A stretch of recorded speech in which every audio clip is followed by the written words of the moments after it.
The cattle were dead, bodies scorched and burned by marauder bolts. But the gunslinger gave them no mind as he ran past their bodies in low field where they lay. He staggered up the slope past them to where he knew he could see the homestead itself down below. The gunfire and snap whistle growing louder and more intense as he approached.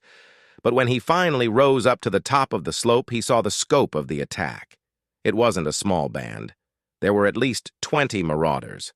Some were lying dead, red blood seeping out into the ground where they lay, while the others tried to organize and push forward. And they were yelling. Red blood? He hadn't noticed it with the two at the gate. "It's a woman and kids! For fuck's sake! Get in there, damn it!" The gunslinger's eyes snapped to the figure furthest from him, the one next to the pump well that was supposed to bring the homestead so much prosperity. He knew that voice. It belonged to someone he had never thought to see again, someone he shouldn't have seen again, someone who should be dead. The scope of his betrayal was now made clear. His breathing became ragged for a moment until finally he remembered his way. The carbine pressed to his shoulder and he fired at the nearest fake marauder, shooting the man in the back of the head. Even as his first target fell, he worked the lever and aimed once more, firing quickly to strike down another. Shit! Fire from the hill! He walked forward down towards them then, the assailants scattering to find a place with cover from both him and the homestead in the center of it all. He just walked down the hill, firing, working the lever, and firing again. Bolts whistled through the air around him, but he didn't flinch. He just kept on walking and firing. When the carbine was out, he would hand-load each bullet and fire. Man after man falling dead by his fire while they tried to run for cover, only to get struck down by his carbine. Finally, his fortune ran dry as a bolt struck him hard in the shoulder. He let out a gasp of pain as it burnt through his flesh, but he wasn't done yet. He loaded another bullet and fired on the marauder who had struck him, but missed. His breath was growing more ragged as he stumbled down the last few feet of the hill. He took 2 more shots at the attackers scattered around his homestead, but missed both shots as he finally had to duck behind a wagon at the edge of the clearing. He hissed in pain as he clutched the wounded shoulder, gasping as he moved his right arm a bit to try and work some life back into it. He set the carbine aside, realizing he couldn't hold it anymore. "Got him now! Close in! Go!" That voice, he cursed that voice, and looked over the top of the wagon for a moment to see 6 fake marauders closing in on him, staffs raised. He pulled his pistol free of his holster, his left hand wavering a bit as he gripped it. He could take 2, maybe 3 with him before they'd get him, he figured. "Is that a fucking clocker?" He looked up the hill as he saw the clocker rushing down it. "It's got a sword." The attackers shifted their aim up at the rushing clocker, the snap and whistle of their staffs filling the air when they fired, but the clocker ducked and weaved between them easily. The gunslinger dove out from behind the wagon just as the clocker reached the base of the hill and fired on the 6 who had approached him. 1 bullet caught a man in the chest, while the next man caught another in the gut and the knee, making him scream in pain as he collapsed to the ground. But by then, the clocker was upon them. The gunslinger watched as it drove its blade straight through the chest of the first man, only to pull free with the grace of a dancer and spin around the body to slam the next in the face with its hammer hand. There was a deep crunch as bone and brains were splashed into the air. "Kill the clocker!" came the scream from all around as they tried to bring their staffs to bear. The third man managed to hit it into the body with a bolt, but even as its metal body glowed with the heat of the hit, it just stepped forward and drove its sword arm through his throat, skewering him on the spot. The gunslinger used this chance to scramble up around the barn. He needed to get to the well pump. The clocker continued its rampage while the gunslinger looped around. It began to take more hits, however, as it finished off the 6 in the open before running towards the others who were further up, spread around the well pump. With each bolt slamming into it, the clocker would stagger and then surge forward once more. It drove its sword through 2 more men and crushed the skull of 3 more with its hammer before it finally struggled to stand up straight. There were only 3 fake marauders left now, besides the leader next to the well. With a wheeze and whine, it slowly tried to stand up as a bolt hit it in the leg, which snapped free, sending the clocker collapsing to the ground. Using its hammer arm, it tried to drag itself forward, but two more bolts hit it in the torso, popping its chassis. With a burst of blue smoke, it ruptured, like a soul leaving the body, and the clocker finally stopped, eyes fading to black. Fucking finally. The leader growled, just as a gun went off behind him and one of the three remaining attackers toppled over, the back of his head opened up by a bullet. Spinning around, they saw the gunslinger behind the well pump now. They didn't stand a chance as the last two were shot where they stood. But the leader lunged forward, tackling the gunslinger to the ground. "Damn you! Damn you! How are you alive? You're supposed to be dead!" He screamed in the gunslinger's face as they wrestled on the ground. "So are you!" the gunslinger yelled out in reply. Even as he gasped and wrestled, his opponent knocked the pistol from his hand. "Why?" was all he could ask then. "Because you don't get to live this life. You don't get to." The fake marauder screamed in his face as the gunslinger knocked free the mask to reveal his face, scarred and burned, a far cry from the handsome figure he was last time the gunslinger had seen him. "You were my brother," the gunslinger screamed then as his opponent slowly struggled to pull a knife free from his belt. The two men then were locked in a contest of strength as the gunslinger desperately tried to turn the blade away from his chest, where the other was trying to plunge it. "I'd never be a brother to the son of a whore," the scarred, burnt man screamed in reply. Then the words stopped as they were both entirely focused on killing the other. The gunslinger began to gasp and wheeze. His body was tired from his trek, his shoulder weak from the wound. The knife point slowly began to press down closer to his chest. It cut through his vest. He could feel it prick the skin of his chest. He gasped and growled and shoved with all the might he could muster with his left hand, then let go with his right, feeling it sink another inch in.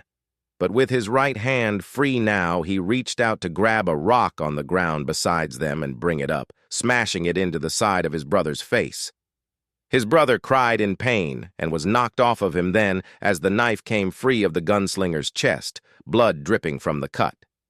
The gunslinger seized the knife then, rolling over on top of the man he had once loved as his only blood, and plunged it straight into his chest as he had tried to do to the gunslinger. His brother gasped then, eyes wide as his hands weakly grabbed the gunslinger's shoulders. The gunslinger panted softly as he sat there trying to catch his breath as he watched his brother slowly gasp his last. But then, to his surprise, his brother laughed softly, then coughed a bit of blood up. "You don't get to lead this life. You don't get to leave. I won't be the last. But this gave my men in the well enough time." He trailed off then for a moment, and even as the light in his eyes grew dim, he laughed softly in the gunslinger's face. The gunslinger's eyes were wide then as he quickly stood, opening the cover on the well pump to see the lock had been broken. Someone had climbed down into it. His attention turned to the homestead. There was the blast of a shotgun. "No!" he screamed. Another shotgun blast and 2 pistol shots. "No!" He screamed harder still as he began to run towards the house. His burning lungs, his tired legs, his wounded shoulder, all forgotten in the echo of the gunfire. Just as he reached the door and slammed into it, he cried in pain. It was barricaded shut from the other side. He pounded on it hard with his left shoulder, desperately shoving it in, trying to open it as he heard another blast from a shotgun and one more pistol shot inside. "No!" He screamed louder still, with every bit of breath in his lungs, tears streaming down his face as he did. Finally, he shoved the door open enough to claw his way inside. His eyes needed a moment to adjust to the suddenly dark interior, but when they did, the sight that awaited him was the grisly horror of his darkest nightmare. His wife face down, a puddle of blood seeping out around her body, his son's chest opened by buckshot laid out in the corner of the room, and his baby girl behind the table that had been knocked on its side for cover, blood dripping from her lips and the holes in her chest. The trapdoor at the back of the house was open, and 3 dead men lay around it. "Pa?" His eyes focused on his girl then, and he rushed to her side, dropping to his knees as he pulled her torso to his chest, cradling her head gently. He could see the holes in her shirt where the buckshot had torn through it. Wasn't a doctor in the world could do a thing for her now. "I'm here, darling," was all he could muster with a whisper.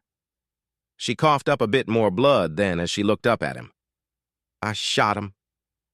I hit something." The tears were stinging his eyes now as he shook his head, stroking her hair with one hand. "Shh, shh. You gotta rest now. Don't speak," he urged, as if that could change anything. She weakly tried to reach up for him, her lips moving as no words came out. Then he heard the creak of the door and his eyes moved up. There in the doorway was the priest. "No!" he gasped out. "No!" He whined, shaking his head hard as he clutched his daughter to his chest, but the figure in the black cassock with the red sash just walked towards him, ignoring his plea. "No!" he screamed then, letting go of his daughter to reach out and grab the shotgun from one of the dead men clustered around the trapdoor. He leveled it at the priest, who was still slowly walking across the room towards him. He pulled the trigger. Click. He pulled the second trigger. Click. The gunslinger screamed and threw the shotgun at the priest, but it just sailed through him. "No!" he screamed louder, but by then the priest was upon him. The figure kneeled down, and for the first time the gunslinger could see his face through the black shroud. It was a skull, with eyes like distant stars. "I am here to collect." "It was supposed to be me. This isn't what I agreed to. It was supposed to cost me everything, not them," the gunslinger screamed in the face of the stranger. "Then you misunderstood what everything means." With that, the figure set his hand on the dying girl's eyes, closing them for the last time. Her body went stiff for a moment and faded away as the gunslinger sobbed and cried. He tried to reach out as her body turned into a wispy smoke pulled into the mouth of the skull that was the priest's head, but it slipped through his fingers like the wind. Then the priest turned to do the same to the gunslinger's wife and boy. The gunslinger himself just curled into a ball, crying, sobbing, his world ending around him. "They are in my hands now. They shall be waiting for you." As soon as the priest said that, the gunslinger looked up and lunged across the floor to grab the pistol that had been in his son's hands. He pulled it to his head and pulled the trigger. Click! He pulled again. Click! He screamed and tossed the gun aside. He picked up another of the shotguns on the floor, jamming the barrel under his chin and reaching down as far as he could to pull the trigger. Click! He tossed it aside and staggered into the kitchen while the priest slowly followed. He set his right hand on the chopping block and picked up the cleaver. He took a few deep breaths and then brought the cleaver down as hard as he could. With a scream of pain, he severed his right hand at the wrist. Blood came pouring out for a moment, but then he screamed louder as it felt like red-hot irons were suddenly being jammed out through the stump of his wrist, as that bones of his right hand grew out of the flesh and held their shape without any sinew, muscles, or flesh to hold them there. Just floating. "Come now. You must know that your life can only be claimed by a bullet with your name on it." As the priest said that, the gunslinger slapped at his chest, feeling for where he'd placed the bullet earlier. But it wasn't there. He turned to the eternally grinning skull of the priest and saw the bullet held in his hand. "And I shall give it to you when I'm ready." With that, it was as if all the energy, hatred, rage, hope, and light was sucked out of the gunslinger, who slumped to the floor once more, looking up at the figure before him weakly. He felt hollow, entirely empty in that moment. Why? Because I have need of a man like you. Do your job well, and they shall be taken care of most handsomely. This I promise. The priest set one of his gloved hands across his heart, bowed, and was gone with a slight rustle as a wind blew through the house. By the time the gunslinger emerged from the house once more, the The sun was but an orange sliver in the horizon. The flies had begun to buzz, the buzzards had come for their fill, the red blood had pooled and begun to dry. He had a glove on his right hand now. He slowly picked over the bodies until he got to the clocker that had been blasted apart in the fight. Reaching down, he groaned and hefted the body up over his shoulders and began to walk. His job wasn't done. He wasn't sure when it would ever be done. While the three that meant everything to him were lost, there was at least one debt. At least he might repay.